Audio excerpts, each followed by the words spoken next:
Let's get you some analysis on the situation between Ukraine and the US. I can bring in our international affairs editor, Andrew Hilliar. Andrew, good to have you with us. A lot of diplomacy then taking place over the last few weeks. What can we expect to come out from today's talk specifically? Yeah, well, this is going to be a closed-door meeting that should get started at around 2 p.m. Paris time, 1 p.m.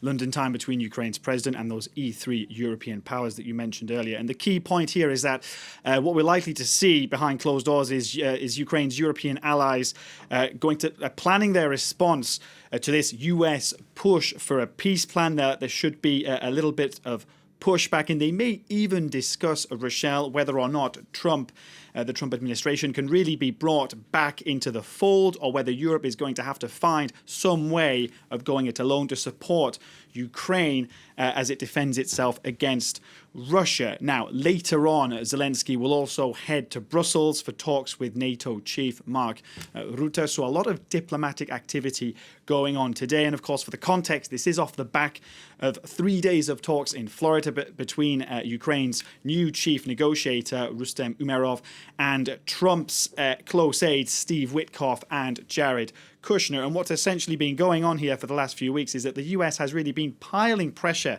on Ukraine to accept a deal, both behind closed doors and, it has to be said, in public, as we just heard there. Trump on Sunday night essentially appearing to criticize Volodymyr Zelensky, accusing him of not reading the latest draft of the deal. Zelensky, for his part, saying that he'll be briefed on that peace plan, either in London or Brussels, by his chief negotiator. But what's happening here really is that Trump appears to want a deal at any cost.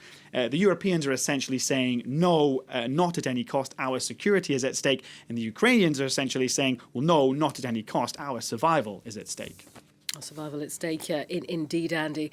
I mean, these talks coming as the US appears, it has to be said, to be drifting further and further away from its European allies. Yeah, and it's important to talk about this, especially in the context of these discussions on Ukraine. And for a start, let's just remind viewers that certain versions of this US-led peace plan reportedly include Ukraine, or have reportedly included Ukraine giving up territory that Russia has not yet even captured. Of course, that's something that in Kyiv would, as things stand, is unacceptable. But that reinforces the view in Kyiv and in European capitals that Washington is essentially drifting away from Europe and closer to Moscow. And then you had on Friday the publication of this of the US National Security Strategy, and that document did two things that a year ago, even 6 months ago, would have been completely unheard of, like many things under this Trump administration.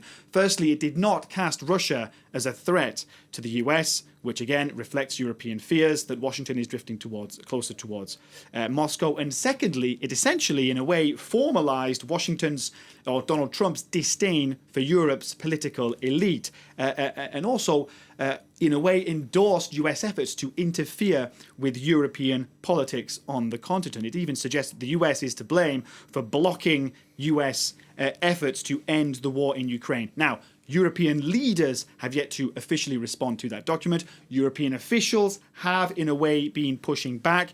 But overall, the impact is clear, Rochelle. Western unity is under extraordinary strain.